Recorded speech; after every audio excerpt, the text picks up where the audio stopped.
This video's topic is calculating percentages.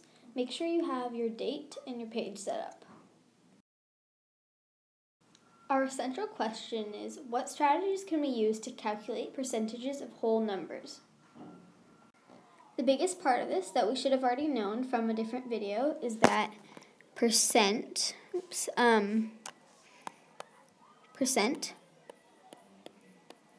means per 100. So this should just be a refresh on the past video. So we know 25% is 25 hundredths as a fraction, or 25 hundredths as a decimal. One thing that we should have already known that will help us with this is knowing that of means times. So for any given problem, say my problem is 5/10 of 20, or 5/10 times 20, which is the same problem, we know that is 10. I can use this to connect it to just finding a percentage. So if my problem was 50% of 20, I can multiply. So I can change this to a decimal. So add a decimal right here, and I have 50% still of 20, which is now 5/10 of 20, which is 10. So now that we know how we can figure out a percent of a whole number, now we should practice it and explain more about how that works. So my problem is 25% of 50.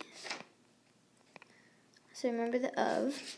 I'm going to do 25% is equal to 25 hundredths. And I'm going to go ahead and bring these numbers down. I'll do this one. 50 times 25 hundredths. I'm going to go ahead and multiply.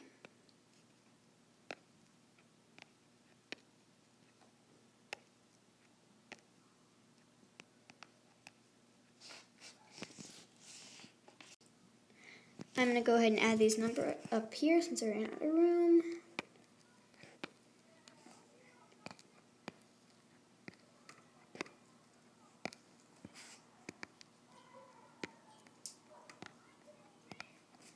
And I see that I have 0 numbers behind a decimal, and here I have 2.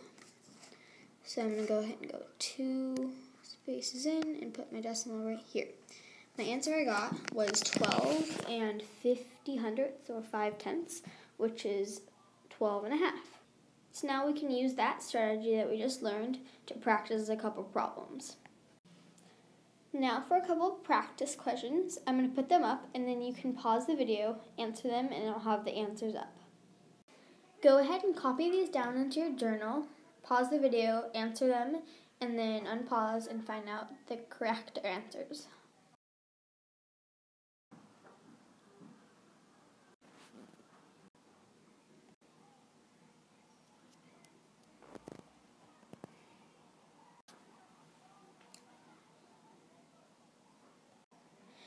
The first answer is 186. The second answer is 26 and 88 hundredths. And the third answer is 89. You can use the same strategy to find 100% of the number, even though you probably know the answer, but you just multiply by 1 because 100 hundredths is equal to 1.